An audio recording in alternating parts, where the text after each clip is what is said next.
ਅੱਜ ਦੀ ਪਾਵਨ ਤੇ ਪਵਿੱਤਰ ਹਜ਼ੂਰੀ ਚ ਬਿਰਾਜਮਾਨ ਗੁਰੂ ਰੂਪੀ ਸਾਧ ਸੰਗਤ ਜੀ ਫਤਿਹ ਅਰਜ਼ ਕਰਦਾ ਹਾਂ। ਵਾਹਿਗੁਰੂ ਜੀ ਕਾ ਖਾਲਸਾ ਵਾਹਿਗੁਰੂ ਜੀ ਕੀ ਫਤਿਹ। ਅੱਜ ਸਿੰਘ ਸਾਹਿਬ ਜਥੇਦਾਰ ਸ਼੍ਰੀ ਅਕਾਲ ਤਖਤ ਸਾਹਿਬ ਜੀ ਦੀ ਅਗਵਾਈ ਹੇਠ ਸਾਰਾ ਪੰਥ ਇਕੱਠਾ ਹੋਇਆ। ਇੱਕ ਬਹੁਤ ਵੱਡਾ ਰੋਸ ਸਿੱਖ ਪੰਥ 'ਚ ਹੈ। थोड़े दिन पहले एक दुष्ट इंसान ने दरबार साहब च आके ऐजी गल की जो कोई कौम का कोई बच्चा भी नहीं बर्दाश्त कर सकता। मैं पुराने इतिहास जाना चाहना है तो फिर मैं थोड़े नाल विचार करना चाहना है। जे तुसी सारे धर्म देखो, सब तो छोटा धर्म अपना है जे आबादी के हिसाब नाल दुनिया देखिए, सब तो नवा धर्म है।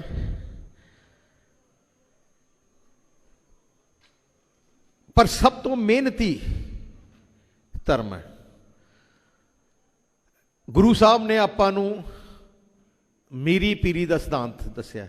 मतलब कि कोई भी धर्म तां वधेगा जे उहदे कोले सियासी ताकत होए। 100 साल पहले हालात की सी पूरे देश विच, अपने गुरु घरां दे विच महंतां दा कब्जा सी। ऐजे काम ऐजियां बेअदबियां करते सी, कोई बर्दाश्त नहीं कर सकता। अपने बजुर्गां ने, जथेदारां ने, लीडरशिप ने उदों इकट्ठे होके गुरु घरां दी संभाल सेवा संभाल लई कमेटी राहीं जिसका गठन किया गया श्रोमणी गुरुद्वारा प्रबंधक कमेटी। उहदे इमीडिएटली बाद उन्होंने श्रोमणी अकाली दल बनाया। सो अब श्रोमणी अकाली दल 100 साल पुराना अपने बजुर्गों ने बनाया। क्यों बनाया? श्रोमणी अकाली दल अपनी कौम की फौज है।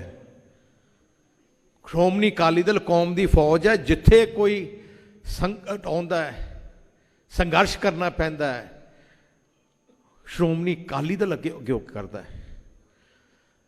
अपना कला धर्म है जिहड़ा देश के कॉन्स्टिट्यूशन थले एक्ट बना के सारे गुरु घरां दी देख रेख सेवा संभाल कॉन्स्टिट्यूशन थले है, एक्ट बनाया है। इलैक्शन हुंदा है,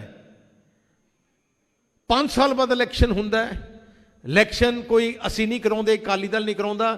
इलैक्शन सरकार दे कानून थले हुंदा है, सरकार कराउंदी है।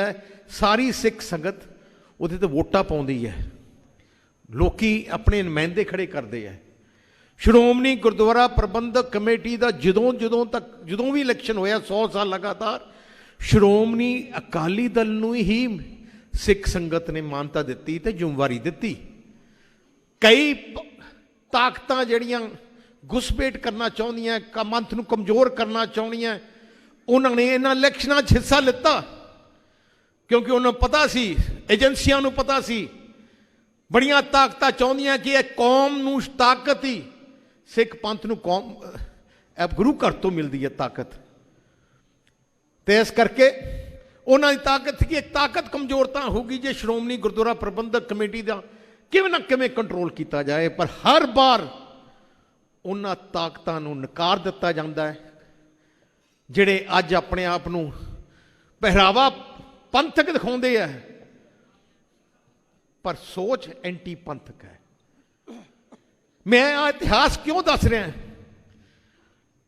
क्योंकि आ ताकतां लगातार पंथ के पिठ ते छुरा मारदियां रहिंदियां।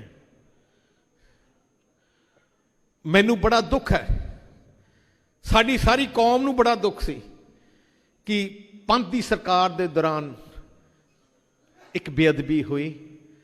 असी गुरु घर तो दरबार साहब जाके माफ़ी मंगी, अकाल तख्त साहब तो माफ़ी मंगी, पाठ का पछतावा पाठ कराया बादल साहब ने आप, क्योंकि बेअदबी साढ़े राज हुई सी।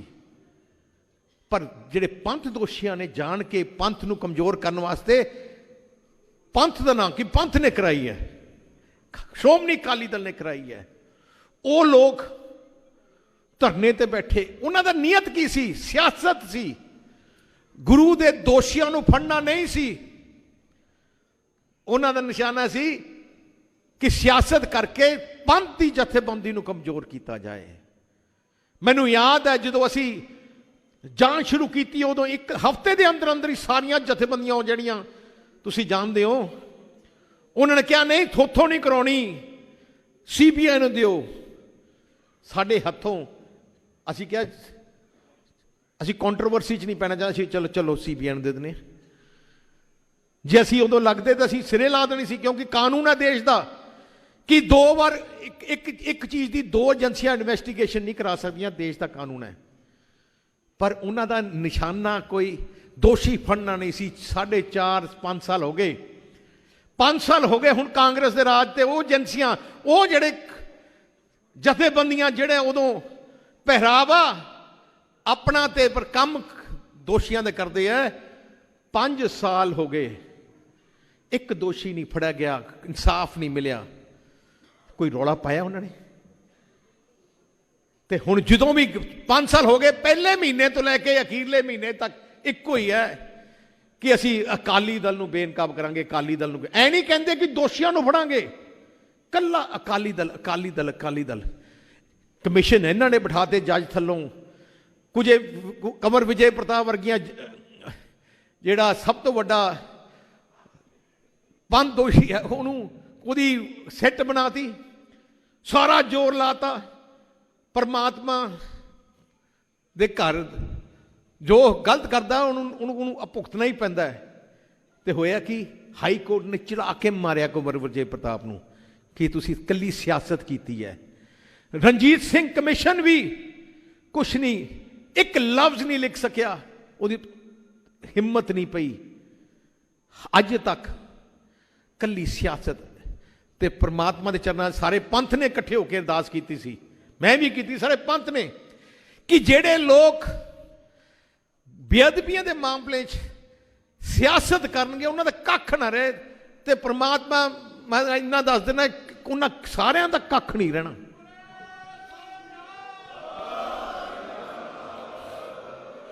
ਹੁਣ ਕਾਂਗਰਸ ਪਾਰਟੀ ਗੱਲ ਕਰਦੀ ਹੈ ਬੇਅਦਬੀਆਂ ਦੀ, ਕਾਂਗਰਸ ਕਾਦੀ। ਹੁਣ ਤੁਸੀਂ ਆਹ ਦੇਖ ਲਓ, 13 ਸਤੰਬਰ ਨੂੰ ਅਨੰਦਪੁਰ ਸਾਹਿਬ ਬੇਅਦਬੀ ਹੁੰਦੀ ਹੈ। ਪਿਛਲੇ ਸਾਲ ਪੁਲਿਸ ਨੂੰ ਦੋਸ਼ੀ ਫੜਾਏ ਜਾਂਦੇ ਆ, ਦੋਸ਼ੀਆਂ ਤੋਂ ਕੋਈ ਪੁੱਛਗਿੱਛ ਨਹੀਂ ਕੀਤੀ ਜਾਂਦੀ, ਸਿੱਧਾ ਜੇਲ੍ਹ ਭੇਜ ਦਿੱਤੇ ਜਾਂਦੇ ਆ। ਅੱਜ ਕਿੰਨੇ ਮਹੀਨੇ ਹੋ ਗਏ, ਕੋਈ ਨਹੀਂ ਦੱਸਿਆ ਇਹਨਾਂ ਨੇ ਕੀ ਹੋਇਆ। 15 ਦਸੰਬਰ ਨੂੰ ਦਰਬਾਰ ਸਾਹਿਬ ਦੇ ਅੰਦਰ ਗੁਟਕਾ ਸਾਹਿਬ ਨੂੰ ਸਰੋਵਰ 'ਚ ਫੜ ਕੇ ਸਿੱਟਿਆ ਜਾਂਦਾ ਹੈ। SGPC ਉਹ ਮੁਲਜ਼ਮ ਫੜਦੀ ਹੈ ਤੇ SGPC ਪੁਲਿਸ ਨੂੰ ਟੈਲੀਫੋਨ ਕਰਦੀ ਹੈ, ਕਮਿਸ਼ਨਰ ਨੂੰ। ਪ੍ਰਧਾਨ ਸਾਹਿਬ ਬੈਠੇ ਆ, ਮੈਨੂੰ ਦੱਸ ਰਹੇ ਸੀ, ਪੁਲਿਸ ਲੈਣ ਨਹੀਂ ਆਉਂਦੀ ਉਹ ਦੋਸ਼ੀ ਨੂੰ, ਟੈਲੀਫੋਨ ਕਰ ਕਰਕੇ ਥੱਕ ਗਿਆ, ਲੈਣ ਨਹੀਂ ਆਈ। ਫਿਰ SGPC ਦੇ ਮੁਲਾਜ਼ਮਾਂ ਨੇ ਫੜ ਕੇ ਉਹਨੂੰ ਆਪ ਥਾਣੇ ਛੱਡਣ ਗਏ, ਉਹਨੂੰ ਛੱਡਣ ਥਾਣੇ ਭੇਜਿਆ, ਉਹਨੂੰ ਛੱਡ ਕੇ ਆਏ, ਅਗਲੇ ਦਿਨ ਹੀ ਉਹਨੂੰ ਜੇਲ੍ਹ 'ਚ ਭੇਜਤਾ, ਪੁੱਛਿਆ ਹੀ ਨਹੀਂ। ਮਤਲਬ ਕੀ ਹੈ? ਉਹਦੇ ਬਾਅਦ ਦਰਬਾਰ ਸਾਹਿਬ ਦੇ ਅੰਦਰ ਐਜੀ ਹਰਕਤ ਹੁੰਦੀ ਹੈ, ਕੋਈ ਕੌਮ ਦਾ ਬੰਦਾ ਬਰਦਾਸ਼ਤ ਨਹੀਂ ਕਰ ਸਕਦਾ। ਜਦੋਂ ਉਹਦੀ ਬੋਡੀ ਨੂੰ ਦਿੱਤਾ ਜਾਂਦਾ ਸਰਕਾਰ ਨੂੰ, ਸਰਕਾਰ ਦਾ ਮਤਲਬ ਹੈ ਇਨਵੈਸਟੀਗੇਸ਼ਨ ਕਰਨ, ਮਤਲਬ ਉਹਦਾ DNA ਟੈਸਟ ਕਰਨ, DNA ਲੈ ਕੇ ਮੈਚ ਕਰਨ, ਕਿੱਥੋਂ ਆਏ ਆ ਕਿੱਥੋਂ ਆਏ। ਅੱਜ ਕੱਲ ਆਧਾਰ ਕਾਰਡ ਦੇ ਰਾਹੀਂ ਤੁਹਾਨੂੰ DNA ਰਾਹੀਂ ਤੁਸੀਂ ਹਰ ਬੰਦੇ ਦਾ ਪਤਾ ਕਰਾ ਸਕਦੇ ਹੋ, ਪਰ ਨਹੀਂ, ਉਹਨਾਂ ਨੇ ਕੀਤਾ 2 ਦਿਨਾਂ ਦੇ ਅੰਦਰ ਸੰਸਕਾਰ ਕਰਤਾ। ਤੇ ਬਿਆਨ ਕੀ ਆਇਆ ਕਮਿਸ਼ਨਰ ਦਾ? ਬਿਆਨ ਕੀ ਆਇਆ ਕਮਿਸ਼ਨਰ ਦਾ ਕਿ ਅਸੀਂ ਇਸ਼ਤਿਹਾਰ 'ਚ ਕੱਢਿਆ ਸੀ। ਕਿਤੇ ਇਸ਼ਤਿਹਾਰ 'ਚ ਪੜਿਆ? ਜੇ ਇਸ਼ਤਿਹਾਰ 'ਚ ਕੱਢਿਆ ਸੀ ਤਾਂ ਘੱਟ ਤੋਂ ਘੱਟ 15 ਦਿਨ ਦਾ ਨੋਟਿਸ ਤਾਂ ਦਿਓ ਕਿ 15 ਦਿਨਾਂ ਦੇ ਅੰਦਰ ਅੰਦਰ ਤੁਹਾਨੂੰ ਦੱਸੋ ਉਹ ਕੌਣ ਹੈ। 4 ਦਿਨਾਂ ਦੇ ਅੰਦਰ ਕਹਿੰਦੇ ਇਸ਼ਤਿਹਾਰ ਵੀ ਕੱਢਤਾ ਤੇ ਉਹਦਾ ਸੰਸਕਾਰ ਵੀ ਕਰਤਾ ਕਿ ਸਾਰੇ ਸਬੂਤ ਬੰਦ। ਤੇ ਕਹਿੰਦੇ ਤੇ ਹੋਮ ਮਿਨਿਸਟਰ ਦੇ ਚੰਨੀਆਂ ਕਿ ਇੱਥੇ ਬਿਆਨ ਦਿੰਦੇ ਆ ਕਿ 48 ਘੰਟਿਆਂ 'ਚ ਅਸੀਂ ਦੋਸ਼ੀ ਲੱਭ ਦਵਾਂਗੇ। ਉਹਦੇ ਬਾਅਦ ਬੋਲੇ ਹੀ ਨਹੀਂ। ਤੇ ਕਮੇਟੀ ਬਣਾਈ, SIT ਬਣਾਈ DSP ਦੇ ਥੱਲੇ, DSP ਦੇ ਥੱਲੇ। ਆਹ ਦੇਖੋ ਇਹਨਾਂ ਦੀ ਸੋਚ ਕੀ ਹੈ, ਆ ਕਾਂਗਰਸ ਦੀ ਸੋਚ ਕੀ ਹੈ। DSP ਦੇ ਥੱਲੇ ਕਮੇਟੀ ਬਣਾਈ ਲੱਭਣ ਨੂੰ। ਇਹ ਤੋਂ ਮਾੜੀ, ਇਹ ਤੋਂ 24 ਘੰਟੇ ਇੱਕੋ ਇੱਕ ਇਹਨਾਂ ਦੀ ਏਮ ਹੈ ਕਿ ਕੌਮ ਨੂੰ ਕਮਜ਼ੋਰ ਕੀਤਾ ਜਾਏ। ਖਾਲਸਾ ਜੀ, ਅੱਜ ਆਪਾਂ ਸਾਰੇ ਇਕੱਠੇ ਹੋਏ ਹਾਂ, ਫੈਸਲਾ ਤੁਹਾਡੇ ਹੱਥ 'ਚ ਹੈ। ਦੇਖੋ ਇਹ ਜਿਹੀਆਂ ਘਟਨਾ ਹੋਈਆਂ, ਆਪਾਂ ਬੜਾ ਲਾਈਟਲੀ ਲੈ ਰਹੇ, ਅੱਖਾਂ ਮੀਚ ਕੇ ਬੈਠੇ ਹਾਂ। ਜਿਵੇਂ ਕਹਿੰਦਾ ਕਬੂਤਰ ਬੈਠਾ ਤੇ ਅੱਖਾਂ ਮੀਚ ਕੇ, ਤੇ ਬਿੱਲੀ ਆ ਜਾਂਦੀ ਹੈ, ਦੇਖਦਾ ਨਹੀਂ, ਹੁਣ ਖਾ ਜਾਂਦੀ ਹੈ। ਹੁਣ ਜਿਹੜਾ ਕੀ ਹੋ ਕੀ ਰਿਹਾ ਤੁਹਾਡੇ ਤੇ ਵਾਰ ਹੋ ਰਹੇ ਆ, ਤੁਹਾਡੇ ਤੇ ਹਮਲੇ ਹੋ ਰਹੇ ਆ, ਤੁਸੀਂ ਅੱਖਾਂ ਮੀਚ ਕੇ ਬੈਠੇ ਹੋ। ਮੈਂ ਤੁਹਾਨੂੰ ਇੱਕੋ ਇੱਕ ਐਗਜ਼ਾਮਪਲ ਦੇਣਾ ਚਾਹਣਾ ਹੈ। ਦੇਖੋ BJP ਦੀ ਲੀਡਰਸ਼ਿਪ ਨੇ ਬਾਬਰੀ ਮਸਜਿਦ ਤੇ ਹਮਲਾ ਕਰਕੇ ਢਾਇਆ ਕਿ ਨਹੀਂ? ਹਿੰਦੁਸਤਾਨ 'ਚ ਜਿੰਨੇ ਇਲੈਕਸ਼ਨ ਹੋਏ ਹੈ, ਇੱਕ ਮੁਸਲਮਾਨ ਨੇ ਭਾਈ ਨੇ BJP ਨੂੰ ਨਹੀਂ ਵੋਟ ਪਾਈ, ਤੇ ਨਾ ਕੋਈ ਉਹਦੇ ਸ਼ਾਮਿਲ ਹੋਇਆ। ਦੇਖੋ ਕਿੰਨੇ ਸਾਲ ਹੋ ਗਏ, ਇੱਕ ਨੇ। ਆਪਣੇ ਕਾਂਗਰਸ ਨੇ ਦਰਬਾਰ ਸਾਹਿਬ ਤੇ ਟੈਂਕਾਂ ਤੋਪਾਂ ਨਾਲ ਹਮਲਾ ਕੀਤਾ ਹੈ, ਦਰਬਾਰ ਸਾਹਿਬ ਤੇ ਟੈਂਕਾਂ ਤੋਪਾਂ ਨਾਲ ਹਮਲਾ ਕੀਤਾ, ਆਪਣੇ ਹਜ਼ਾਰਾਂ ਭੈਣ ਭਰਾਵਾਂ ਦਾ ਕਤਲੇਆਮ ਕੀਤਾ, ਘੱਟ ਤੋਂ ਘੱਟ 1000 ਗੁਰੂ ਘਰਾਂ ਨੂੰ ਅਗਨੀ ਭੇਂਟ ਕੀਤਾ ਪੂਰੇ ਦੇਸ਼ ਵਿੱਚ, ਹਜ਼ਾਰਾਂ ਲੱਖਾਂ ਭੈਣ ਭਰਾਵਾਂ ਨੂੰ ਘਰੋਂ ਕੱਢਿਆ, ਪਰਿਵਾਰ ਉੱਜੜ ਗਏ। ਤੇ ਆਪਾਂ ਫਿਰ ਵੀ ਵੋਟ ਪਾਉਣੇ ਆ ਉਸ ਪਾਰਟੀ ਨੂੰ। ਫਿਰ ਮੈਂ ਕੀ ਕਹਿ ਸਕਦਾ? ਆਪਣੇ ਮਨ 'ਚ ਸੋਚੋ ਕਿ ਬਾਰ-ਬਾਰ ਤੁਸੀਂ ਕਾਂਗਰਸ ਨੂੰ ਵੋਟ ਪਾਈ ਜਾਂਦੇ ਹੋ, ਜਿਹਨੇ ਸਾਰਾ ਕੁਝ ਕੀਤਾ ਹੈ, ਤੇ ਫਿਰ ਤੁਸੀਂ ਕਹਿੰਦੇ ਹੋ ਕਿ ਇਨਸਾਫ ਮਿਲੇ। ਕੌਣ ਦਊਗਾ ਤੁਹਾਨੂੰ ਇਨਸਾਫ? ਉਹਨੂੰ ਪਤਾ ਤੇ ਆ ਤੱਕ ਹੁਣ ਤੁਹਾਡੇ ਸਾਹਮਣੇ ਹੈ। ਮੈਂ ਹੈਰਾਨ ਹੈ, BJP ਦੀ ਸੈਂਟਰ ਸਰਕਾਰ ਨੇ ਕਾਲੇ ਕਾਨੂੰਨ ਲਿਆਂਦੇ,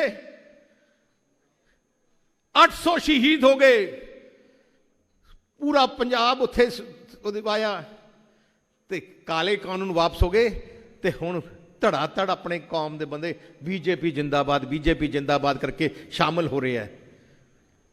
ਉਹਨਾਂ ਦਾ ਕੀ ਕਰਨਾ ਚਾਹੀਦਾ? ਕੀ ਆਪਣੇ ਕੌਮ, ਫਿਰ ਲੋਕੀ ਕੀ ਕਹਿਣਗੇ? ਹੁਣ ਜਿਹੜੇ ਲੋਕ ਦੇਖੋ, ਮੈਂ ਕਿਸਾਨ ਜਥੇਬੰਦੀਆਂ ਨੂੰ, ਬਲਬੀਰ ਰਾਜੇਵਾਲ ਨੂੰ ਵੀ ਪੁੱਛਣਾ ਚਾਹਣਾ ਹੈ। ਸ਼੍ਰੋਮਣੀ ਅਕਾਲੀ ਦਲ ਨੇ ਸਰਕਾਰ ਤੋਂ ਪਾਸੇ ਹੋ ਕੇ ਨਾਤਾ ਤੋੜਦਾ, 40 ਸਾਲ ਮਿਨਿਸਟਰੀ ਹੋਏ, ਪਰ ਸਾਡਾ ਤਾਂ ਘੇਰਾ ਪਾਉਂਦੇ ਰਹੇ। ਪਰ ਹੁਣ BJP ਦੇ ਜੁੜੀ ਜਾਂਦੇ ਆ। ਕਿਤੇ ਬਿਆਨ ਆਇਆ ਇੱਕ? ਜਦੋਂ ਦਰਬਾਰ ਸਾਹਿਬ ਤੇ ਹਮਲਾ ਟੈਂਕਾਂ ਤੋਪਾਂ ਨਾਲ ਕੀਤਾ, ਉਦੋਂ ਦੇਸ਼ ਵਿੱਚ ਇੱਕ ਸਿੱਖ ਰਾਸ਼ਟਰਪਤੀ ਸੀ, ਗਿਆਨੀ ਜ਼ੈਲ ਸਿੰਘ। ਤੁਹਾਡੇ ਦਰਬਾਰ ਸਾਹਿਬ ਤੇ ਹਮਲਾ ਕੀਤਾ, ਉਹਨੇ ਅਸਤੀਫਾ ਨਹੀਂ ਦਿੱਤਾ। ਹੋਮ ਮਿਨਿਸਟਰ ਬੂਟਾ ਸਿੰਘ ਸੀ, ਸਰਦਾਰ ਬੂਟਾ ਸਿੰਘ, ਉਹ ਵੀ ਸਿੱਖ, ਉਹਨੇ ਕੋਈ ਅਸਤੀਫਾ ਨਹੀਂ ਦਿੱਤਾ। ਉਹਨਾਂ ਬਾਰੇ ਆਪਾਂ ਕੀ ਕਰਦੇ ਆ? ਕੁਛ ਨਹੀਂ। ਤੇ ਫਿਰ ਆਪਾਂ ਕਹਿੰਦੇ ਆ ਕੌਮ ਦੀ ਚੜ੍ਹਦੀ ਕਲਾ ਹੋਏ। ਜੇ ਕੌਮ ਦੀ ਚੜ੍ਹਦੀ ਕਲਾ ਕਰਾਉਣ ਵਾਲੀ ਤਾਂ ਕੌਮ ਹੈ। ਹੁਣ ਪੰਥ ਦੀ ਨੁਮਾਇੰਦਾ ਜਥੇਬੰਦੀ ਸ਼੍ਰੋਮਣੀ ਅਕਾਲੀ ਦਲ ਹੈ। ਹੁਣ ਅੱਜ ਹੋ ਕੀ ਰਿਹਾ? ਸਾਰੀਆਂ ਹੀ ਤਾਕਤਾਂ ਹੁਣ ਆਮ ਆਦਮੀ ਪਾਰਟੀ ਹੈ। ਗੁਰਦੁਆਰਾ ਸੀਸਗੰਜ ਸਾਹਿਬ ਪਿਆਉ ਸਾਹਿਬ ਦਾ ਢਾਤਾ ਇਹਨਾਂ ਨੇ। ਕੋਈ ਬੋਲਿਆ? ਇੱਥੇ ਆ ਕੇ ਕਹਿੰਦੇ ਆਪਣੇ ਸਾਨੂੰ ਵੋਟ ਦਿਓ, ਆਪਾਂ ਧੜਾ ਧੜ ਵੋਟ ਦੇਵਾਂਗੇ। 3 ਤਾਕਤਾਂ ਲੱਗੀਆਂ, 3 ਤਾਕਤਾਂ ਸੈਂਟਰ ਦੀਆਂ। ਸੈਂਟਰ ਸਰਕਾਰ BJP, ਕਾਂਗਰਸ ਦੀ ਜਿਹਨੇ ਟੈਂਕਾਂ ਤੋਂ ਦਰਬਾਰ ਸਾਹਿਬ ਟੋੜਿਆ, ਆਮ ਆਦਮੀ ਪਾਰਟੀ ਜਿਹਨੇ ਗੁਰਦੁਆਰਾ ਸੀਸਗੰਜ ਸਾਹਿਬ ਪਿਓ ਸਾਹਿਬ ਢਾਇਆ। ਤੁਹਾਡੀ ਕੱਲੀ ਪੰਥ ਦੀ ਜਥੇਬੰਦੀ ਸ਼੍ਰੋਮਣੀ ਅਕਾਲੀ ਦਲ ਨੂੰ ਕਮਜ਼ੋਰ ਕਰਨ ਤੇ ਹੁਣ ਹੱਥ ਤੁਹਾਡੇ ਹੈ। ਜੇ ਕਮਜ਼ੋਰ ਕਰਨਾ ਹੈ ਪੰਜਾਬ ਦੀ ਆਵਾਜ਼, ਕੌਮ ਦੀ ਆਵਾਜ਼ ਨੂੰ ਕਮਜ਼ੋਰ ਕਰਨਾ ਹੈ, ਤੁਹਾਡੇ ਹੱਥ 'ਚ। ਫਿਰ ਬਾਅਦ 'ਚ ਨਾ ਕਿਉਂ, ਕਿਉਂਕਿ ਦੋਸ਼ੀ ਕੌਮ ਹੋਣੀ ਹੈ ਜੇ ਤੁਸੀਂ ਗਲਤ ਫੈਸਲਾ ਲਿੱਤਾ। ਕਿਉਂਕਿ ਤੁਹਾਡੇ ਕੋਲੇ ਤਾਕਤ ਹੈ, ਵੋਟ ਦੀ ਤਾਕਤ। ਜੇ ਆਪਾਂ ਇਕੱਠੇ ਹੀ ਨਹੀਂ ਹੋਣਾ जे इकट्ठे ही नहीं होना तो फिर आप की दूजिਆਂ ਨੂੰ ਕੀ ਆਪਾਂ कह सकते हैं, दूजिਆਂ ਨੂੰ किवें लालत दिला सकते हैं। हुण श्रोमणी अकाली दल की सरकार पंजाब च आउंदी है, तुसीं देखो जिन्हें अपने विरसा सिख कौम का विरसा संभालिया किने, श्रोमणी अकाली दल सरकार ने। किते कांग्रेस ने एक चीज़ बनाई अपनी विरसे की, विरासत खालसा तो लैके वड्डे घल्लूघरां दी यादगार, छोटे घल्लूघर दी यादगार, तुसीं देख लो किन्ना कुछ। दूजी वड्डी गल होर दसना चाहना है, जिथे जिथे गुरु साहब की चरण छो पे है, जेड़े जेड़े शहर पे है, बादल साहब ने वो शहरां नूं खूबसूरत बनाता करोड़ां रुपये ला के। श्री आनंदपुर साहब अपने तख्त साहब जो कांग्रेस का राह सी उदों हाल की सी, टोए सी, उत्थे तुसीं तुर नहीं सकते सी। सारे शहर नूं करोड़ां रुपये ला के पंथ की सरकार ने खूबसूरत बनाया, करोड़ां रुपये लाए, घर घर नूं वाइट वॉश करके रखा। ते कांग्रेस आउंदी है कुछ नहीं करती। तलवंडी तक श्री तलवंडी साहब जागो, सड़क ते तुसीं पैर नहीं पा सकते सी, इन्नी टुट्टी हुंदी सी। ते बादल साहब ने आके ते असीं एडी छोटी छोटी है तलवंडी साहब नूं श्री तलवंडी, जिन्हें तख्त साहब के नाल जिथे गुरु साहब गए नाम भी श्री जोड़िया। देखो सोच कांग्रेसी करते हैं, जां कोई आम आदमी पार्टी ने करना है, केजरीवाल करूगा। हुण पंजाब च आके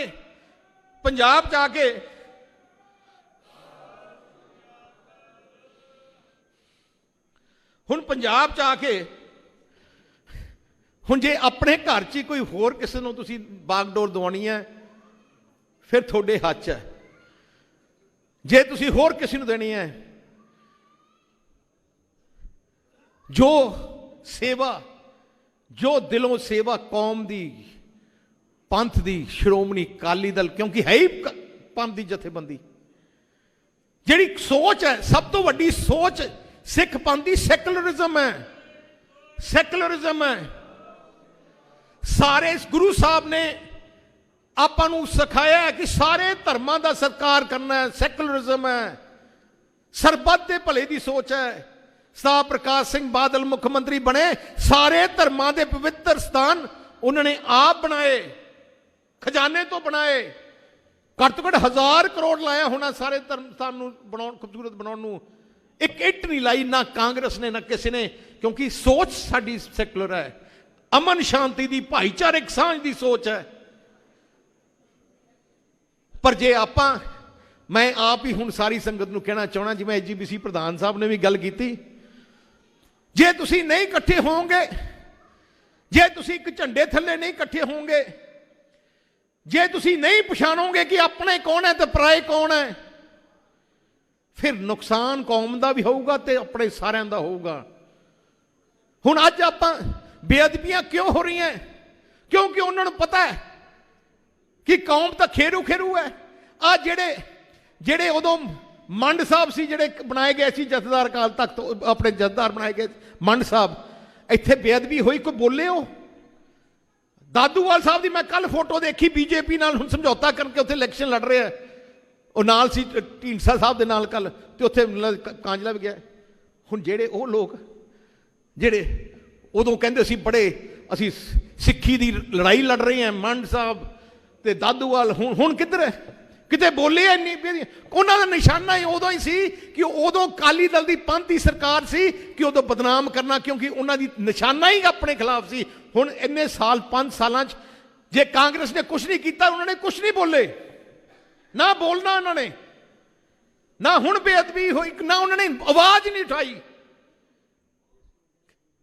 ते अपने आप नूं वड्डे दिखाउंदे हैं कि असीं पंथ दे हैं।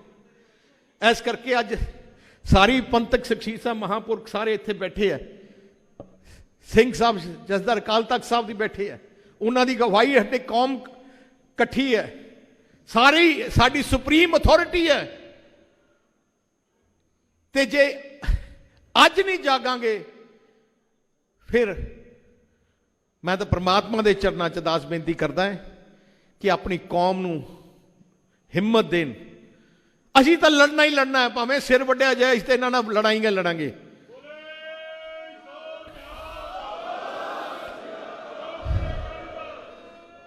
ਕਿਸੇ ਹਾਲਤ ਸ਼੍ਰੋਮਣੀ ਅਕਾਲੀ ਦਲ ਨਹੀਂ ਪਿੱਛੇ ਹਟੇਗੀ। ਅਸੀਂ ਤਾਂ ਦੋਸ਼ੀਆਂ ਨੂੰ, ਜਿਹੜੇ ਪੰਥ ਦੇ ਦੁਸ਼ਮਣਾਂ ਨੂੰ ਦੇ ਖਿਲਾਫ ਲੜਾਈ ਅਸੀਂ ਤਾਂ ਲੜਦੇ ਰਵਾਂਗੇ, ਅਖੀਰਲੇ ਦਮ ਤੱਕ ਲੜਦੇ ਰਵਾਂਗੇ। ਇੰਨਾ ਹੀ ਕਹਿ ਕੇ ਮੈਂ ਅਖੀਰ ਚ ਆਈ ਕਹਿਣਾ ਚਾਹਣਾ, ਇਕੱਠੇ ਹੋ ਜਾਓ। ਅੱਜ ਲੋੜ ਹੈ ਤੁਹਾਡੀ ਆਪਣੀ ਸ਼ਕਤੀ ਦਿਖਾਓ। ਵਾਹਿਗੁਰੂ ਜੀ ਕਾ ਖਾਲਸਾ, ਵਾਹਿਗੁਰੂ ਜੀ ਕੀ ਫਤਿਹ।